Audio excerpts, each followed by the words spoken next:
High, আমি অনুরিমা। আমি বেরিয়ে পড়েছি গায়ে হলুদের জন্য। আর দেখো, ওর বাড়িতে আমরা পৌঁছেও গেছি। দিয়ে আমার একটা ফ্রেন্ডের সঙ্গে আমি গল্প করছিলাম যে ওর যে গায়ে হলুদের জায়গাটা সাজানো হয়েছে সেটা খুব সুন্দর সাজানো হয়েছে, এইসব আর কি। তো আমাদের সময় এই রকম ছিল, আমরা যখন বিয়ে করেছি। এখন এইটা চেঞ্জ হয়েছে, এটা চেঞ্জ হয়েছে, এগুলো দিয়ে আমাদেরকে বললো ব্রেকফাস্টটা করে নিতে। তো আমরা, আমার ফেভারিট একদম লুচি আর ঘুগনি দিয়ে ব্রেকফাস্টটা সারার পরে, এটা হচ্ছে ওর বৃদ্ধি লুক। আজকে ওকে খুব একটা মিষ্টি লাগছিল, একদম লাল বা সাদা শাড়ি পরলে যে কোনো ব্রাইডকে খুব সুন্দর লাগে। আর এই হচ্ছে আমার কার্লি ফ্রেন্ড সুপর্ণা, আর এটা হচ্ছে সঙ্গীতা। আর এই ওর গায়ে হলুদ চলেও এসেছে একদম।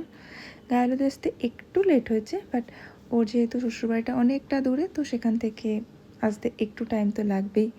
আর এখানে আমরা সবাই মিলে একটু ছবি তুলছিলাম, আর তারপরে ও গায়ে হলুদের জন্য রেডি হতে গেল। আর এখানে চলে এসেছে আমাদের একদম স্পেশাল গেস্ট, ইনি হচ্ছে মেঘন।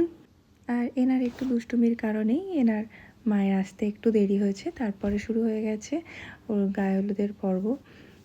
সবাই ওকে হলুদ টলুদ মাখাচ্ছিল, একদম ডোলে ডোলে ম্যারিনেশনের মতো হলুদ মাখাচ্ছিল।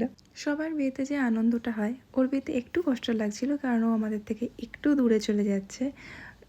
তো তারপরে আমরা আমাদের লাঞ্চ করে নিলাম, কারণ তাড়াতাড়ি লাঞ্চ করতে হবে, গিয়ে আবার রাত্রিরের জন্য রেডি হতে হবে। তার জন্য আমরা তাড়াতাড়ি লাঞ্চটা করে নিয়ে বাড়ির পথে রওনা হলাম। এই যে আমি বাড়ি চলে এসেছি, এবার একটু রেস্ট নিয়ে আমি আবার রাতের জন্য রেডি হবো। চলো, টাটা।